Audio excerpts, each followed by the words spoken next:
Candide follows the naive young man Candide, who lives in the castle of Baron Thundertentrank in Westphalia and is taught, by his tutor Pangloss, that they live in the best of all possible worlds.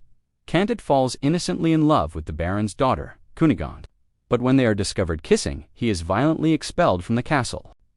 Soon afterward, he is forcibly recruited into the Bulgarian army, where he witnesses brutal military discipline and the senseless horrors of war. Candide eventually escapes and reunites with Pangloss, who explains that despite widespread suffering, the world must still follow divine optimism. Pangloss recounts the destruction of Lisbon by a catastrophic earthquake, which they soon witness themselves, along with the cruelty of the Inquisition. Both men are arrested during a religious ceremony meant to prevent further disasters, and Pangloss is executed while Candide is flogged. Candide later discovers that Cunegonde survived the attack on her family and has been forced into a life of exploitation by powerful men determined to rescue her. Candide kills both her captors and flees with her, and an old woman who shares a long tale of personal suffering. The group travels to South America, where Candide becomes entangled in colonial violence and narrowly escapes punishment for killing Cunegonde's brother.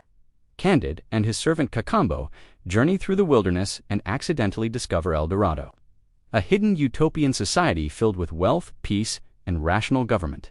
Although El Dorado offers perfect happiness, Candide chooses to leave because he believes he must reunite with Cunegonde. Carrying immense riches from El Dorado, Candide sets out for Europe, but repeatedly loses his fortune through theft, deception, and misfortune. Along the way, he encounters Martin, a pessimistic philosopher who challenges Pangloss's optimistic worldview with bleak observations about human nature. Candide witnesses cruelty, corruption, and hypocrisy across many societies. Gradually realizing that philosophical optimism does little to relieve suffering, after numerous adventures, betrayals, and reunions with supposedly dead characters, Candide finally finds Cunegonde again, though her beauty has faded with hardship. True to his promise, Candide marries her despite the disappointment and the disapproval of her proud brother. Many of the surviving characters gather on a small farm near Constantinople, where they attempt to build a stable life together. Pangloss continues, defending his theory that everything happens for the best, but Candide grows increasingly skeptical of such abstract reasoning. The story concludes with Candide rejecting endless philosophical debate and declaring that the only meaningful response to life's chaos is practical work.